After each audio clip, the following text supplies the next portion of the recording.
Welcome to Mayors of Tuskegee, thou pride of the swift growing south of Tuskegee, Alabama. Hello, I'm your host, Jagady Colbert, and today we have the part 2 of a five-part series honoring and highlighting the Tuskegee mayors of Tuskegee, Alabama. Today we are blessed to have the one and the only Honorable Ronald D. Williams, Mayor of Tuskegee. Mayor Williams served from 1996 to the year 2000, bringing in the millennium. Hello, Mayor Williams. Glad to have you here for this second part of a 5-part series of historic mayors of Tuskegee. Glad to be here. Glad to be here. Mayor Williams, right off of the bat, we want to thank you for allowing us to come into your lovely home as you have opened it up to us for this interview. And we are thankful that you said yes to this. So Mayor, right off of the bat, tell us where you was born and whose you are. I'd be glad to. I was born in a little country town known as Lumpkin, Georgia, to parents, Mr. Benny Williams and Miss Carrie Williams. My family owned a family business. They called it the Williams Cafe. I had one sister, and that was the entire family. Very small family. You know? Two of you. Who's the elder? My sister's the elder. She's passed now, about 3 years ago. But it was a real small family, just the 4 of us. I went to school there in Lumpkin, Georgia, Lumpkin High and Industrial School. But I went to elementary school in Pittsburgh, Pennsylvania, Van Elementary, and then came back to Lumpkin High Industrial School and graduated. From there, I came to Tuskegee Institute, now Tuskegee University, received a BS from there and a master's. And from there, I went back home and started sending out my resumes. And as God would have it, a friend of mine called me one day and said, "Ron, I'm fixing to leave my job to go to the military." He was working at Chandler's Children's House here in Tuskegee, operated by the School of Education, the university. So you need to come up here and see me get my job. I immediately went up there because I was teaching at the time at Henry County Training School. I was teaching chemistry, biology, and physics, and I had had enough of that. We had no laboratories or anything. We basically didn't even have books, so I was glad to get away from there. Came up here and talked to the principal, who was Ben Outland at the time, Dr. Outland now. He carried me to Dean Hunter on the campus, and they both agreed that I needed that job. So I worked at Chandler's Children's House for about 3 years, and from there they closed the school. In closing the school, I was shipped to the superintendent. It became like a public situation then. Had to go into the public system. Previously, Chandler's Children's House was a private entity. Private institute, requiring a master's to even work there. So I went to the high school. I was shipped to the high school as vice principal. What high school was that? Tuskegee Institute High. And it didn't take about 2 months, and they got rid of the white superintendent at the time and hired Mr. Harvey, who was Alonzo Harvey, who was principal of the institute, Tuskegee Institute. Well, with me being vice principal, I immediately moved up as the principal of Tuskegee Institute. Wonderful job. Matter of fact, for graduation, I invited Dr. Foster at the time of the university. And people say that was the first time he ever did a commencement address at the public schools. See? Wow. I also invited a young man named Johnny Ford to follow up. Well, Dr. Foster gave a nice speech. Kids applauded and everything. But when Johnny gave his speech, the audience went wild. So I called Johnny to the office and said, man, you need to run for mayor of this town. He said, that's what I'm thinking about. That's how Johnny and I started. So from being principal of the high school, I had another opportunity. Dr. Hunter passed by my home once and said, William, what are you doing now? I had retired. Okay. I did 1 year at the high school. I was done. Okay. So he said, well, would you like a job with me? I said, what is it? He says, assistant dean. Well, I couldn't turn that down. I immediately came out of retirement and went up on the campus.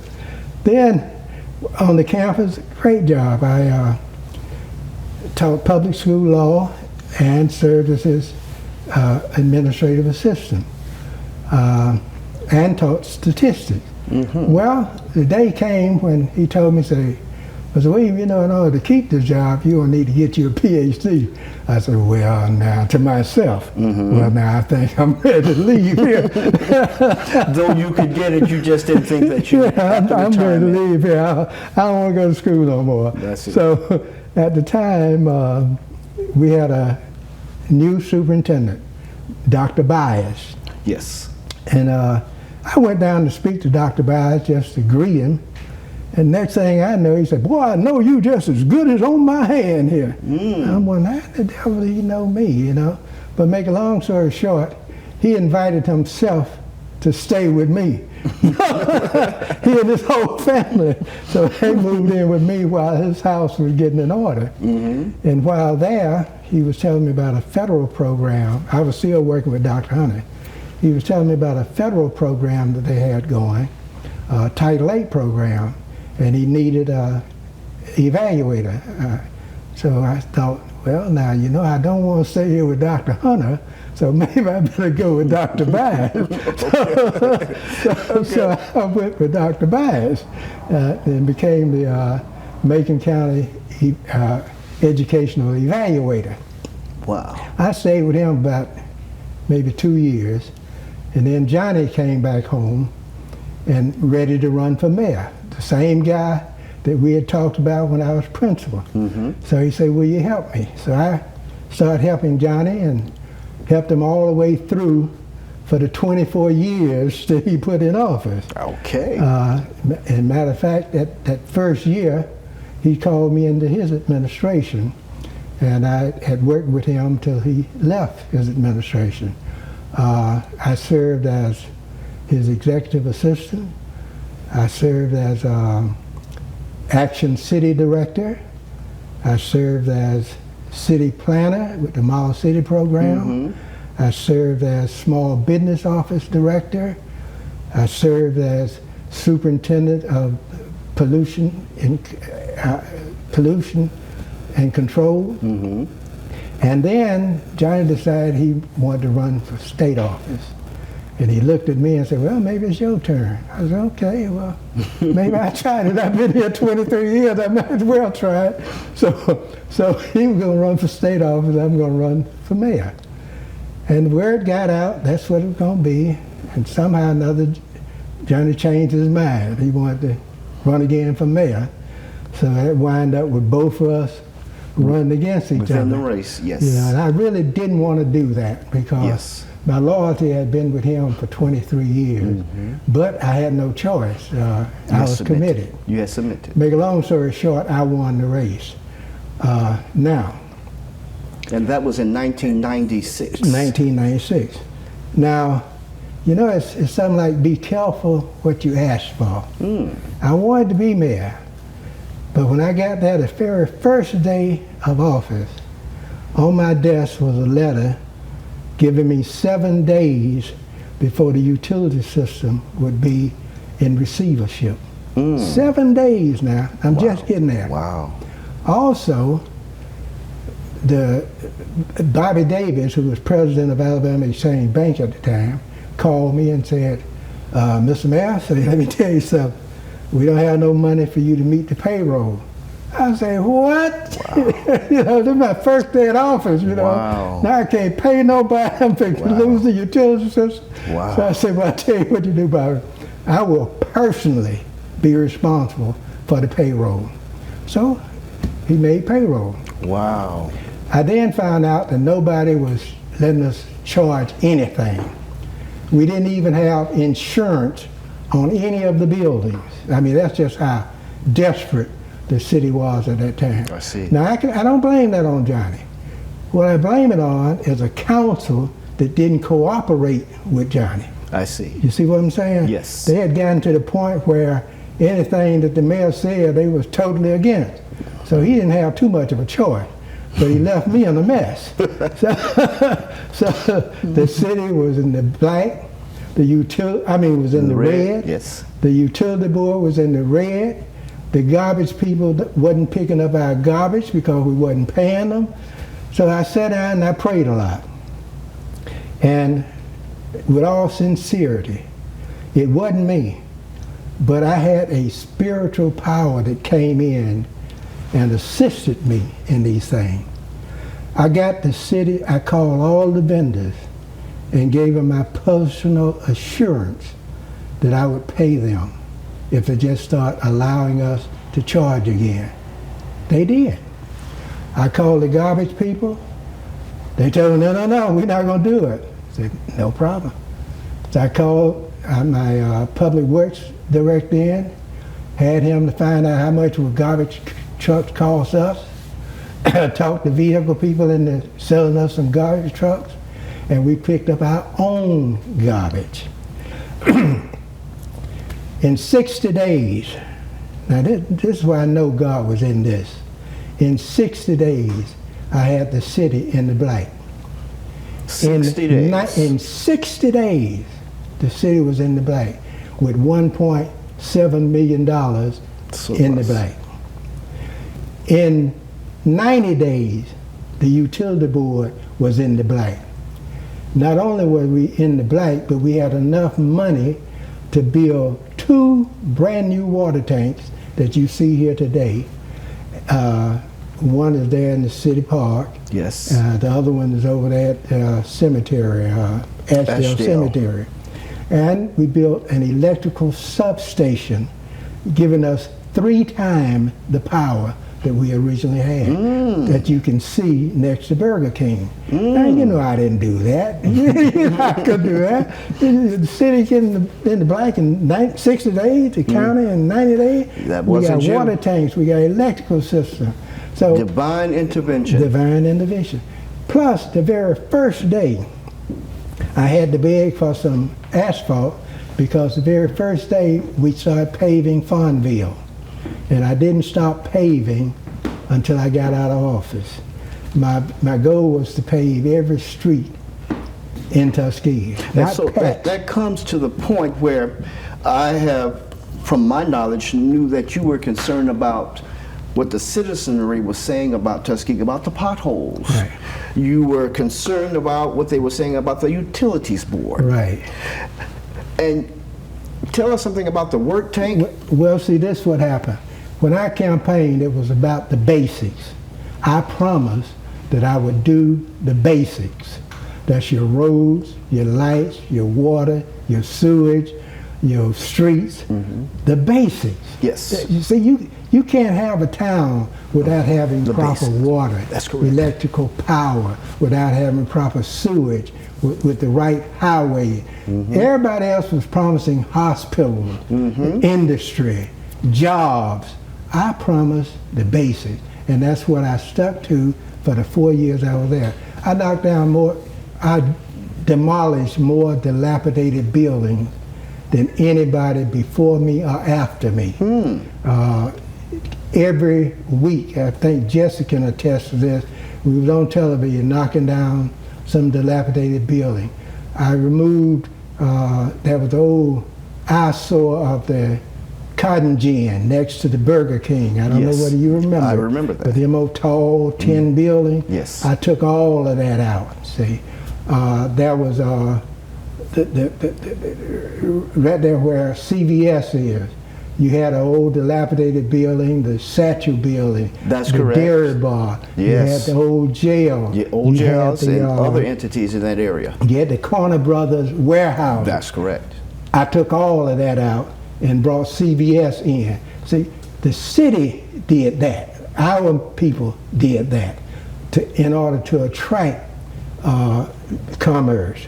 And so we recruited CVS with one restriction. Don't give me no Butler building. Give me a nice brick constructed building. Don't put your utilities above ground. Give me my utilities underground. If you notice, the CVS building is the only building that's completely brick, from the newer business that come in. It's the only business with completely bricks. Utilities are under the ground. You don't see no wires up in there. Go check Dollar General. Go check what's that other thing? Family Dollar. Family Dollar. Go check AutoZone. Check all of them, and you'll find that they're Butler buildings, brick front Butler building.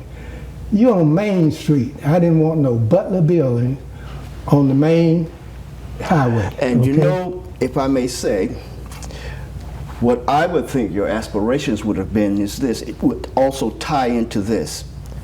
Tell us what your feelings were about this historic place for which we reside, Tuskegee, the tourism possibilities. That was what it was all about. See, in order to attract tourism, you have to have an attractive place. I started at the entrance of Tuskegee, the 4 entrances, knocking down, getting rid of all dilapidated buildings, clearing all overgrown lots. Limbs is hanging over the sidewalk. Anywhere you come into Tuskegee, I wanted it to look sharp. And that's what we did constantly. The street lights even. Right there in front of the CVS building, there used to be just a red light. There was no left turn or right turn signal. I had the states to come in, and the state came in and stayed for a month. They brought all of their equipment, parked it over there by the Burger King, even brought the street sweepers. They paved streets for me, they put up street lights for me. In those days, I had a connection with the political system. That's something else important. You have to be connected to the political system. To get things done. To get things done, see. Give you an example. I knew Don Siegelman was going to be governor. I had just gotten to be elected in office. So Don Siegelman came as lieutenant governor to my inauguration, see, to make sure he was seen with the newly voted in mayor, so he could get some votes from us. Mm-hmm. Well, when Don Siegelman got in, I was over. I was over. We got grants that we never would have gotten before. Wow. That's how we got water tanks. That's how we got street lights. That's how we got, streets paved. Yes. A lot of things. Then came an opportunity with a Republican, Bob Riley. Now, this was a Democratic county. That's correct. And I learned the hard way, regardless how good the Republican is, mm-hmm. They ain't gonna vote for him. You're gonna vote Democratic. Mm-hmm. Now that to me, I wish I could have stayed long enough to change, because it should be about what candidate is going to do something for you. The best candidate for us. I used the Lewis Adams philosophy. Mm-hmm. If you want my vote, I got something I want. That's how you got Tuskegee University. That's correct. But somehow or another, we've allowed our black politicians to convince us that we all must be Democrats. Well, you can be Democrat, but vote for a Republican if the Republican is going to do something for your county. As well as an independent. As well as an independent. Vote for the person going to do something for your county. So Bob Riley came here looking for votes. Mm. And I told him, I said, he was running for United States representative, representing our district. Yes. I said, you're not going to get no black vote, but if you help me out, I'll help you out. He said, well, what you need? I said, well, I tell you, these people here have been talking about a Negro Airman Museum ever since I was a student here, but I never had any movement on it. He said, well, okay, well, I can help you do that. Mm-hmm. So he won his election. Yes. Didn't get that many votes from Macon County, even though I tried as hard as I could, but he didn't get that many votes from Macon County. And in the meanwhile, I lost respect because I was supporting a Republican. So that was the first lick on me. I was now reporting. But Bob Riley, the first thing he did, he declared the airport the Tuskegee Airmen Museum site. He declared it a National Historic Site. Isn't that wonderful? That was the first step you had to do. Then he set aside $56 million. Is that correct? That our local politicians apparently are not even aware of it, because you have to keep pushing. They don't give it to you at one time. You have to have your representative and your senator, United States senator and representative, to keep pushing for that $56 million. Yes. A part of that $56 million was to renovate the existing hangars, which they did. Yes. They have 2 of them out there. They have 2 of them out there. The next part of it was to do a 3-lane highway coming in, Chappie James. Yes. That's supposed to be three lanes with lights everywhere. And the next part was for Tuskegee University. Dr. Payton was working with us. Yes. To be a aeronautics building, where you would be teaching about the weather, science and you'd be teaching them how to fly. Yes. Now, I hate to say this, but I tried to tell I won't name his name, but one of our newer presidents back in the day, to just check on what I'm just telling you. Yes. And he looked at me and said, well, I'll get with my assistant. Well, get with my assistant. I'm telling you, you got $56 million. You got a aerospace center that's supposed to be built, and you're not taking me serious? So it's still there. It's still there. But maybe one day somebody will get back on it. But that was one thing. Now we have the National Tuskegee National Historic Site Museum. And the museum, yes. Absolutely. Yes. I think you was there for groundbreaking. I was there. Riley was there. So many things. Yeah, I've been there. Yeah. But let me say this to you, Mayor. There's so many things, as they will proverbially say, under your belt, and some of the things that are not known to the public that you know about, and so many things that the public knows about that maybe be untrue and or not spoken of correctly. But let me ask you this question. What makes Tuskegee so special to you? Why is it so special? Oh, that's an easy question. See, when you come from a little town like Lumpkin, Georgia, even though my parents were financially able, just to make a long story short, they was probably the richest people in the entire county. So I didn't.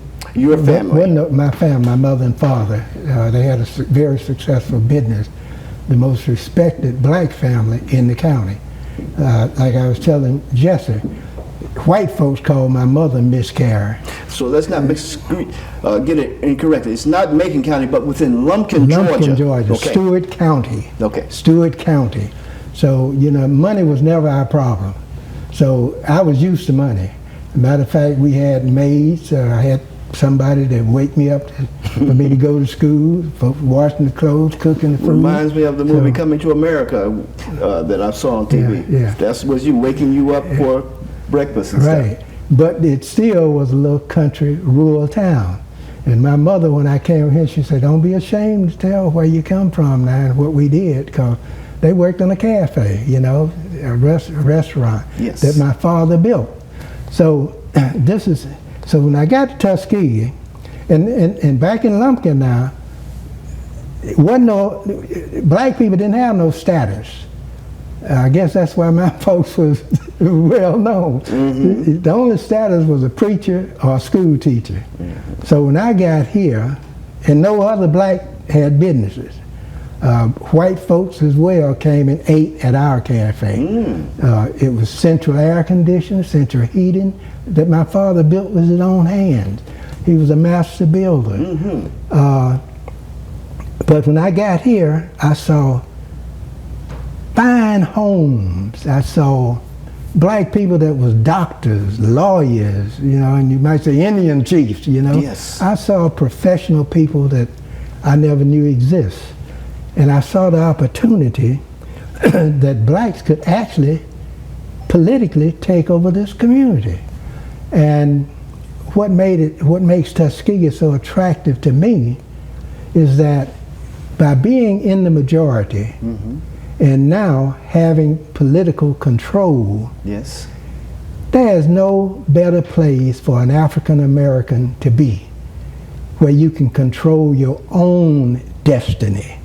You know, other people can't tell you what to do. Cops can't stop you and beat you on your head just because you're black. Racial profile. Racial profile. Now, if you get beat on the head by a cop, it ain't because you black. It's because that cop ain't no good. See? But anywhere else, it's because you black, you see. Yes. So a black man is free to chart his own course, to set his own destiny, to make as much money as he want to make legally, to be what he want to be. Well, they say that in Tuskegee, Alabama, that you can get anything educationally that you want, from kindergarten to a PhD. At Tuskegee, you can get that. So I understand what I'm you're saying. living witness of it. So let me ask you this. Mayor, there's so many things that you want to say, and I'm sorry for cutting that a little bit. Go but ahead. let's go to the rapid round. Okay. I'm going to ask you a couple of questions that you can answer with short statements, fun statements to let people know that you are a human being. Okay. You're just like everyone else, even though you were the mayor of Tuskegee. Let me ask you this question. Were you an athlete, musician, or an entertainer coming up? No.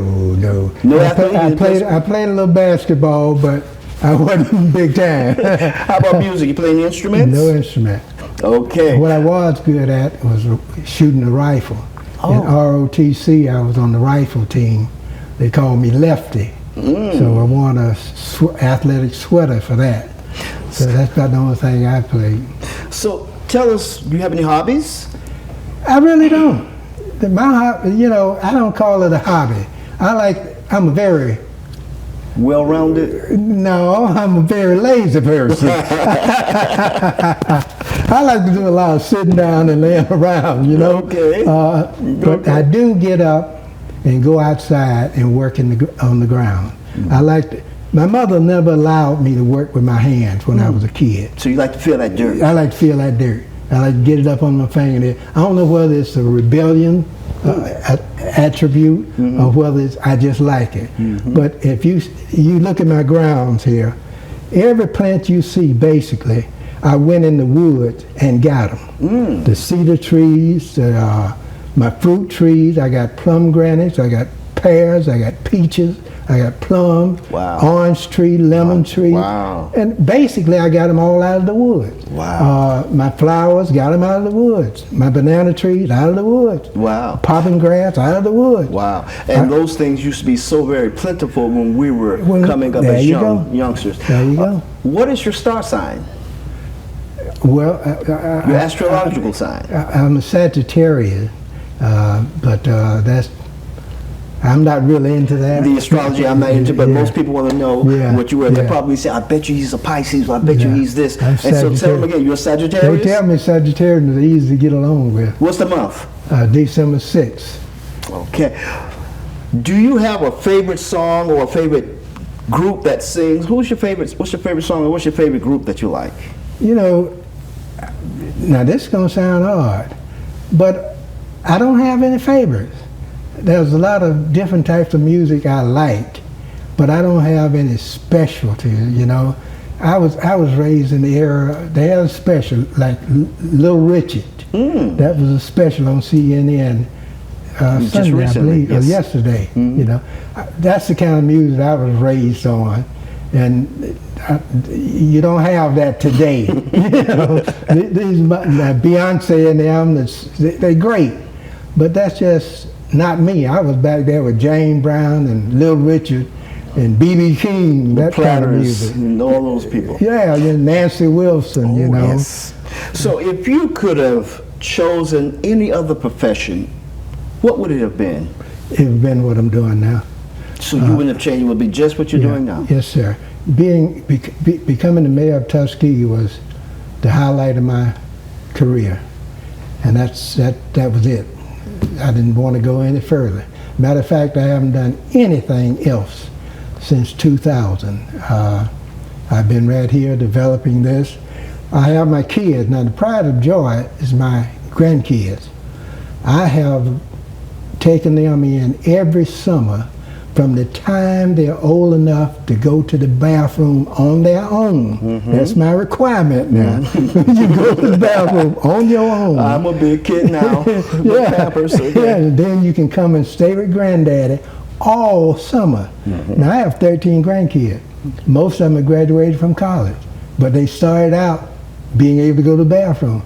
I built a swimming pool out here with my hands. This just show you what I like to do. I dug the hole. One part is 9 feet deep. The rest of it is 4, 5, 6. I dug the hole with a shovel, with 7 shovels. It is 60 feet long, 50 feet wide. You'll see it before we leave here. With a shovel. I concreted it with an electric concrete mixer by hand. I see. So you see, I'm a hands-on, get in the dirt type person. So what you're saying, if there's any other occupations that you would like to have done, you're doing them already. Right. This building we in now, I did the architectural work for this building that we're sitting in, and my wife did the construction of it. When I found out she knew how to do construction, let's build this here, you know. So listen at this. In your daily travels, now, like today, tomorrow, last week, if you're in a grocery store, if you're at a service station, or you're in any restaurant in the area, do you ever run into any of your colleagues that were mayors? Every now and then, but very seldom, because here again, you can always find me here at home. I am 79 years old now, and I enjoy just staying here, looking out the window, going from chair to chair, from couch to couch, from bed to bed. Yes. Now, everybody not like that, but I just happen to be that type of person. So I don't even go to town that often. What is one of your pet peeves? My grandkids. That's it. That's it. Okay. If you could sit down to dinner with any historical figure that ever was on Earth, who would it be? I guess it would be Frederick Douglass. Frederick Douglass, the first orator of our people. Yeah. Why is that? Well, he's always been an inspiring figure in my life.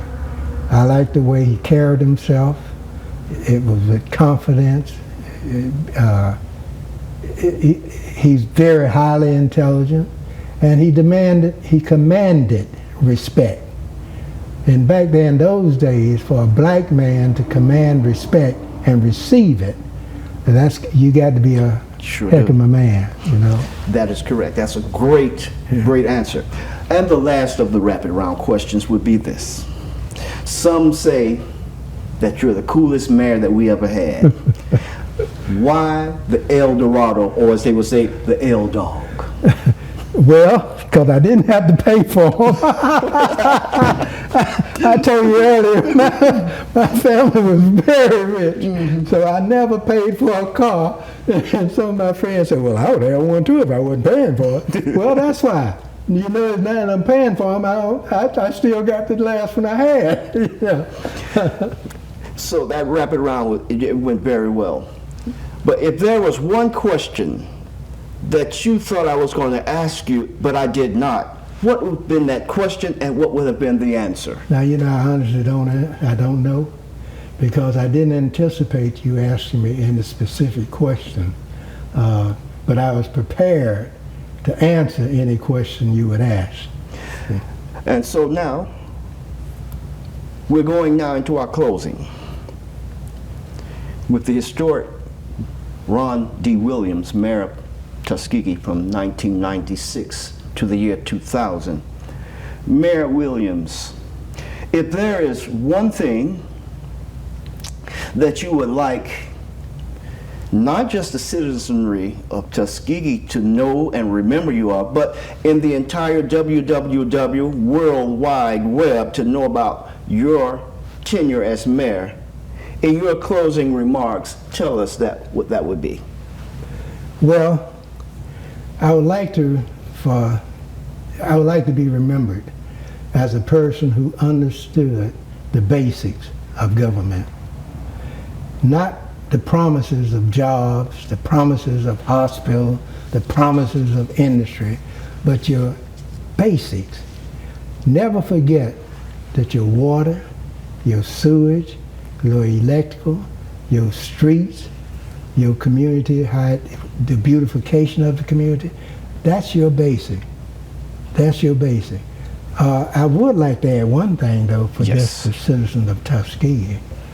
I think we made a great mistake by having a form of government with manager type government. But that's because of the lack of numbers within the city, mayoral, manager, or council, and then you have the mayor at the top, and then you have a manager. So I think it happens because of the number of the citizens within that area, correct? No, not necessarily. You don't have to have a manager, even with our numbers below 12,000. But you can check that. My point is this. Johnny and I had a great opportunity to serve this community, to serve the city and the utility system. We had the power in our hand to change things, to do things. Now, the council and the mayor who's elected is just figureheads. You get a manager who doesn't really know anything about managing this particular city. See, all cities are different. I've never seen a manager yet come here and take it serious about paving our streets, to take it serious about our electrical system, to take it serious about the blight that's in our community. A manager, the people who wanted one said, oh, we want a manager where we can be just like Auburn. Well, there's not one manager that we've had, not one, who was just like Auburn. See, you should be given a chance for a young black African American to become mayor with the power to do something. Johnny had power, I had power. We both used our power. But now you get a mayor with no power. Who you gonna hold accountable? You can't. The citizen can always hold the mayor accountable by voting him out of office. That's correct. But the citizen cannot hold a manager, can't get rid of him. Mm-hmm. It takes the government to get rid of him. And then the manager allows the council to throw all the faults on him. Well, I can't do nothing because, this is manager's business. You're getting a manager, paying about $150,000. You're getting a utility business person, another $150,000. When Johnny ran the city and the utility system for $12,000, I ran the city and the utility system for about the same. And we did just as good, if not better, than the people that's running it now. See? So I think the citizens did themselves a disservice by changing the form of government. I know why they did it, but they did it out of spite instead of using their head. I think we're going to regret that, and we need to go back to having a mayor with the power. It can be Tony, the guy who's there now. Give him the power to be over your city and over your utility department. And if you don't like it, you can get rid of it. But you can't get rid of neither one of these guys. And I'm not saying that the utility business manager is not doing a good job. I'm not saying that. But I am saying that the city business manager, we haven't had one to do nothing yet. So need to change that. Well, ladies and gentlemen, all over the world and right here within Macon County, Alabama, you've heard it from the proverbial horse's mouth. You can take it the way you would like to take it, but I think the interview was a wonderful interview, not because I'm here, but because of the information that was espoused or the information that you heard that was going on, some of which you did not know.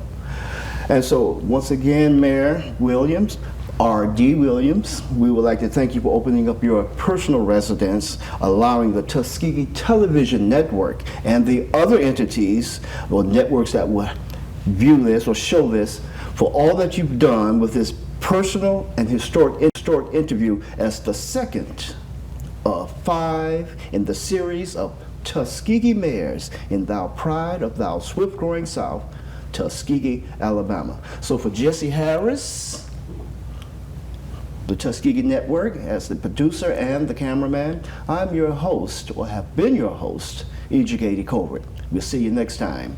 Bye-bye.